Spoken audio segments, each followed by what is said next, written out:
చూడండి మరొక మాట, మత్తయి సువార్త 10:30 చూద్దాం. అందరు తీయండి. మత్తయి సువార్త 10:30. మీ తల వెంట్రుకలన్నీ లెక్కింపబడి గట్టిగా చప్పట్లు కొడదాం, బిగ్గరగా చప్పట్లు కొట్టాల. ఏమంటున్నాడు? నీ తల వెంట్రుకలన్నీ లెక్కించబడ్డాయి. ఎవరిని లెక్క పెట్టారా? నీ భార్య తల లెక్క పెట్టినవా? తల వెంట్రుకలు. లేకపోతే నీ భర్త వెంట్రుకలు లెక్క పెట్టావా? నీ పిల్లల వెంట్రుకలు లెక్క పెట్టావా? ఎప్పుడైనా లెక్క పెట్టావా? ప్రపంచంలో ఎవరు లెక్క పెట్టలే ఇప్పటి వరకు. ప్రపంచ రికార్డులో ఎవ్వరు కూడా తల వెంట్రుకలు లెక్క పెట్టిన మానవుడు లేడు. ఏ శాస్త్రం ఎవ్వరూ లేరండి, ప్రపంచంలో ఎవ్వరూ లేరు. కానీ దేవుడు అంటున్నాడు, నీ తల వెంట్రుకలు నేను లెక్క పెట్టాను.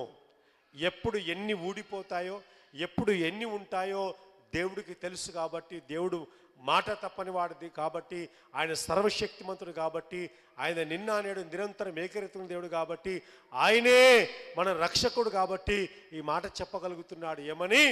నీ తల వెంట్రుకలు లెక్క పెట్టాను. హల్లెలూయా.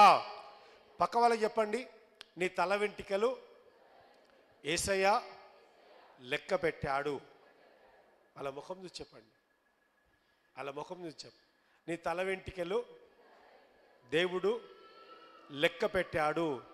2 పైకల్లి చెప్దాం, హల్లెలూయా, హల్లెలూయా, బిగ్గరగా హల్లెలూయా, హల్లెలూయా, ఇంకొంచెం గట్టిగా హల్లెలూయా, చేతులు ఊపుకుంటా హల్లెలూయా, హల్లెలూయా, హల్లెలూయా, హల్లెలూయా, స్తోత్రం, స్తోత్రం, స్తోత్రం, స్తోత్రమయ్యా, సుతులపైన ఆసీనుడా, సుతులందరి దగ్గర దేవా, స్తోత్రం, స్తోత్రం, స్తోత్రం, స్తోత్రబలి, స్తోత్రం. ఎంత మంచి మాట కదా. ఆయన మన తల వెంట్రుకలు లెక్క పెట్టాడు.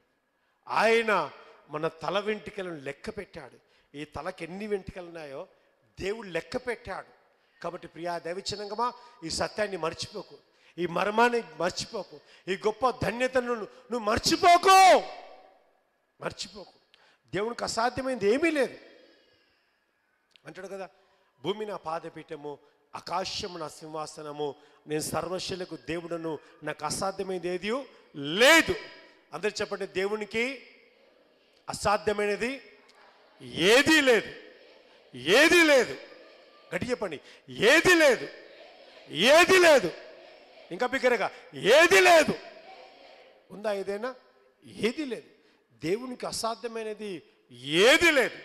సమస్తము చేయుటకు సమర్థుడు, సమస్తము చేయుటకు సామర్థ్యం గలవాడు, సమస్తము నెరవేర్చుటకు ఆయన ఒక్కడే సర్వాధికారి గల దేవుడు. ఆయనే సృష్టికర్త, ఆయనే ప్రభు, ఆయనే నజరేయుడైన యేసు, ఆయనే మన దేవుడు, ఆయనే మన ప్రభు, ఆయనే మన రక్షకుడు, ఆయనే మనకు నిత్య జీవం ఇచ్చే దేవుడు. దేవుడికి మహిమ కలుగును గాక. ఎస్, ఆయనే మనకు నిత్య జీవం ఇచ్చే దేవుడు. చూడండి మరొక మాట, కీర్తనలు 55:22 వాక్యం చూసుకుందాం. కీర్తనలు 55:22 వాక్యం. నీ భారము యెహోవా మీద మోపుము, ఆయన నిన్ను ఆదుకొనును, నీతిమంతులను ఆయన ఎన్నడను కదలించండి. గట్టిగా చెప్పలు కొడదాం, దేవునికి మహిమ కలుగునుగా. వెరీ వండర్ఫుల్ ఓవర్, వండర్ఫుల్ అంటే వండర్ఫుల్ వర్డ్, శక్తివంతమైన మాట. ఈ మాట చాలా శక్తివంతమైన మాట. చూసారా, ఇక్కడ ఏమంటున్నాడు?